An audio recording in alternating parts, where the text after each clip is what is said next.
You'll notice I'm not alone up here today, and I will be departing in a moment because it is a real gift to welcome our guest preacher today, Ben Rowswell. I was trying to think how to introduce him, and there is so much that I could say about Ben.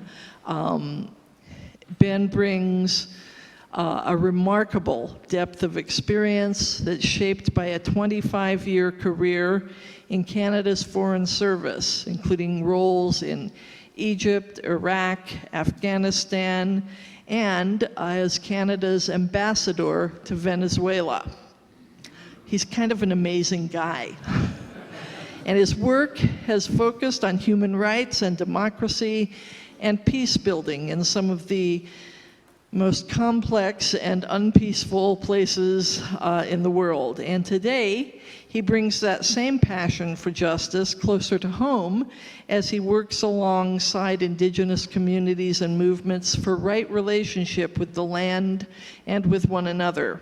And and I personally am very grateful not only for your global experience, Ben, but for your presence among us as a member of our own board of directors. So please join me in welcoming Ben. Thank you.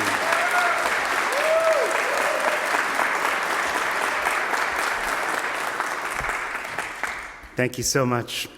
In Anishinaabe tradition, we begin an address not by introducing just ourselves, but by explaining our relations. Our relations to one another, our relations to the land, and the responsibilities that we bear to both. So, I'm going to do that. My name is Ben, and my relations are in the Rowswell family, some of whom came all the way from PEI to be with us today, as well as my 3 children, who I think are well known here in the church. But soon I am going to be part of the Kassam family, because the beautiful woman in the 4th row accepted my proposal for marriage last year.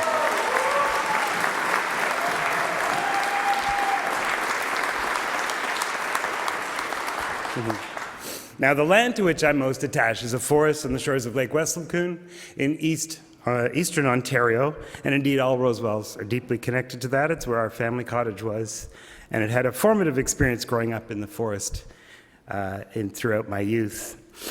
The way I relate to my community and to my country is as a human rights activist.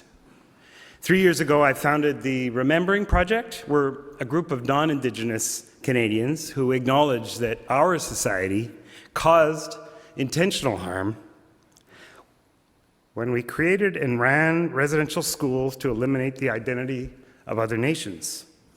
It's a difficult topic, but to be honest, the work has led to receiving many gifts. The way I think about it is when you look at the shadow of an object, you get a sense of that object in a much more comprehensive sense. And so the way I think of our work, we're looking into the shadows of Canada's past, and in the process, actually seeing Canada in a depth and richness that I had never expected before, good as well as bad. So let's start with one thing that I've learned, with the languages of the land. Now, the language of the Anishinaabe is called the Anishinaabemowin. We often would have called it Ojibwe in the past. And in some sense, it just seems better at describing the reality of what it's like to live in this land, opposed to the month of March, which is named after a Roman god of war. Like, what does that have to do with our experience here? So, in Anishinaabemowin, this is now the first week of spring, as Dina has mentioned, so it means that we're passing from the month known, the translation is the moon under which the ice forms a thick crust above the deep snow. Isn't that familiar? I mean, I remember the winters I got to get up to the cottage when I was a young boy and trying to crash through that ice and see how big a space you could make and how big a crunching sound you could make. Now, this is also known as the hunger moon, because traditionally all of the food that you would have harvested and stored through the winter would be dwindling by now. But it's okay, because the new month that begins with spring is the sugaring moon. For thousands of years, the nations of this land collected the sap that flows in the maples all around us. They would boil it and then lay it out overnight in birch bark containers. And the freezing would further remove the water. So in the morning, you would knock off the ice and you'd be left with a thick syrup. The first new calories to end the hunger of winter. Now, of course, this practice didn't belong to just one First Nation. They shared tips for surviving winter with each other. And so it was when the Europeans first arrived. The first ones that came to this area, we think, were French, around 1610. And they brought with them wheat from Europe. Wheat doesn't grow naturally here in Canada. When the indigenous gift of syrup met the European gift of crepes, you got Canada's iconic breakfast. But here's the thing. There's something about this land that encourages us to share. You can't survive a Canadian winter all by yourself. But you could only learn things from other nations when you respect them. When you acknowledge their right to exist, to be themselves. There's a big difference between accepting individuals when they come into your system of values and beliefs and practices, and between accepting nations, because nations carry entire ways of living, a wisdom that doesn't exist in each of the individual, but exists between them and among them. The practices by which we learn to respect other nations are called inclusion. Inclusion is not just tolerating a different group, it requires being in an ongoing relationship with them as a group. It requires accommodating those different ways of thinking, of doing, and of being. Now, this might just be me, but I do know that many First Nations place relationships at the very heart of their worldview, and I think that that might offer them a particular skill at inclusion. So take gender identity. So for the Anishinaabe, the nation that I know I'm getting to know the best, they believe that spirits have genders. So if you manifest two genders, some people would say that means you've got two spirits inside of you. This is where the term two-spirited comes from. Well, if you experience two spirits inside yourself, then you probably have particular insight into the spirit world. And so transgender people in Anishinaabe cultures traditionally weren't simply tolerated. They were often looked up to as spiritual guides. Practicing inclusion meant that you got to learn something from them. Now, when First Nations needed to make decisions, leaders of the various clans would meet in a council. Again, because we live in a cold country, most of the time, that would mean that they would meet around a fire in a circle. Now, in some nations here in Canada, the word for government, meaning like the place for decisions, is a council fire. Do you know the building that's at Dundas and Sherbourne, the Toronto Council Fire? It's called that because that's where all the different Indigenous peoples of Toronto meet to make their decisions together.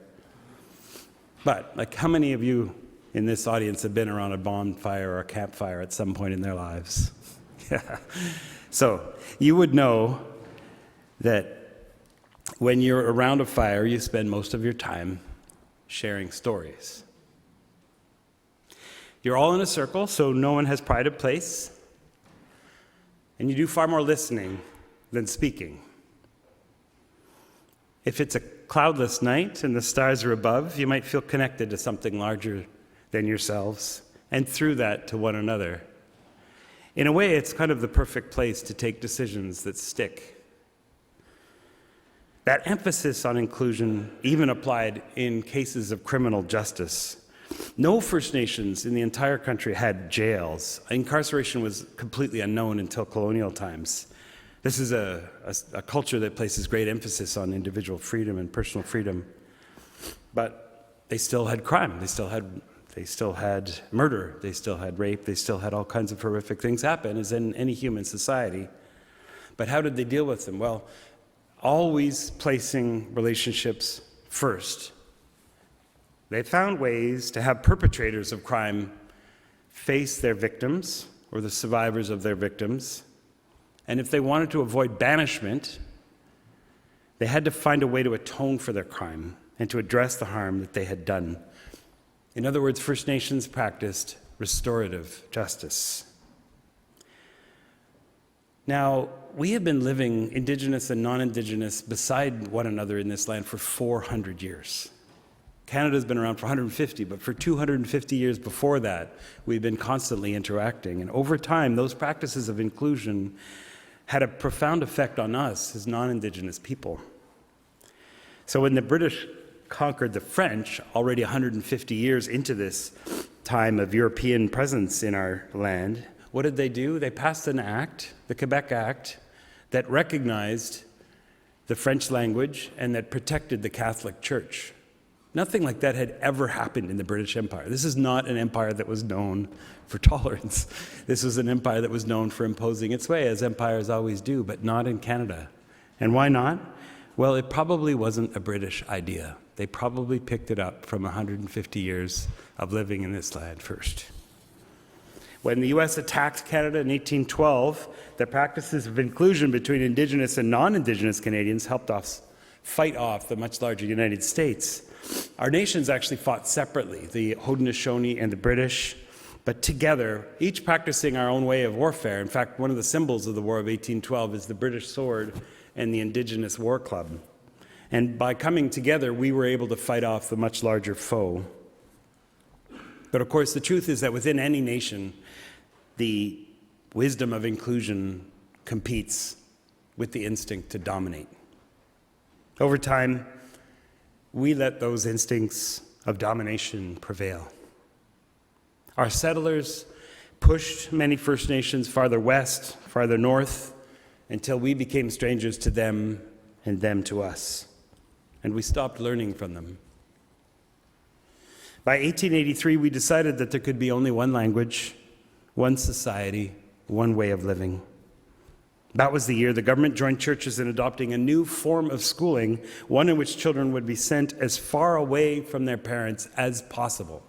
So one of the first in Ontario is in Sault Ste. Marie. It's called the Shingwalk Institute, and they deliberately recruited students from Sarnia because it was too far to go home. And that way you could break the transmission of culture, of language, of values from one generation to the next. Who suffered most from these residential schools? Children, of course.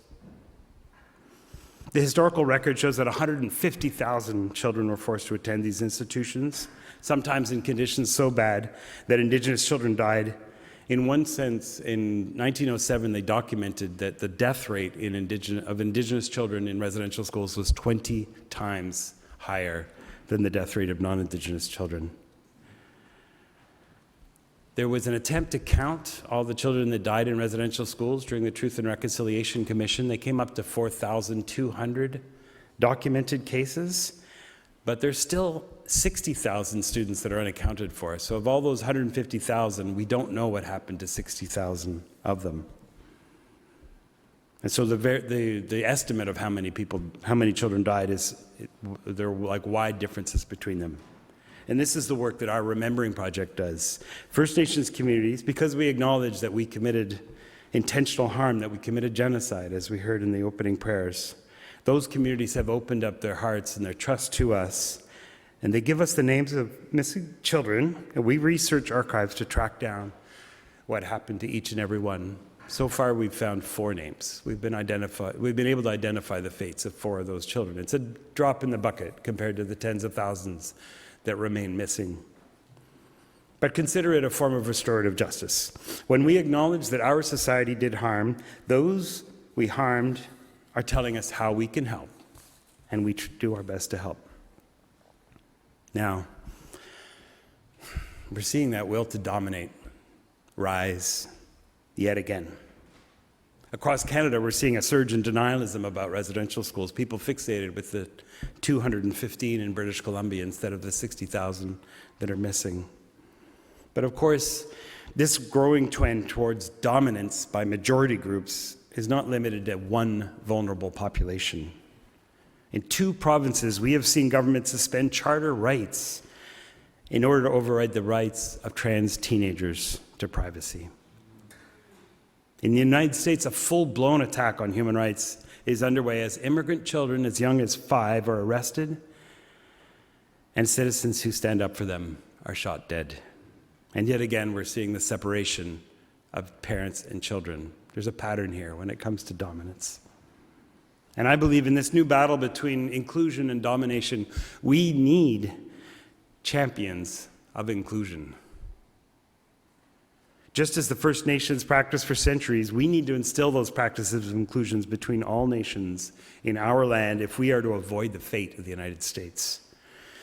In some ways, looking back at it, I think it was this search that first brought me to MCC Toronto. I came in 2019. I was invited by another straight man, a young activist who was prominent in the movement for Black equality, who told me the reputation you have, MCC Toronto, for social justice. And when I arrived with my 3 children, Ava, Luke, and Mia, I'm a straight, cisgendered man, this community welcomed me. You know how to practice inclusion. Where does this instinct for inclusion come from? I've now been part of your community for 6-7 years. Is it Christianity? Well, I hope so. It certainly says in the Bible that we should practice inclusion, but we all know that Christians can be just as exclusive, and sometimes very exclusive, as anyone else. And more likely, it's probably the lived personal experience of inclusion that so many gay, lesbian, trans, and bi people have endured in other churches and in our society as a whole. I think it's in the lived experience of the many refugees that we have welcomed to Canada in this very community. I think together you have an instinct for inclusion that is encoded in your very life experiences. And that's why I think this community has so much to offer. A country that needs to relearn the practices of inclusion. We're better to learn these practices than with the original nations of this land who remain with us here in Toronto and all around. From them, we can learn that inclusion means accepting not only individuals, but the nations they belong to as well. We can learn restorative justice, helping as a society to acknowledge that we caused harm in front of the people who suffered it. We will know when we have achieved inclusion, when we are in a living relationship with these nations. The same relationship that allowed us to learn long ago to boil the sap of the maple tree, to satiate our hunger at the end of a long winter.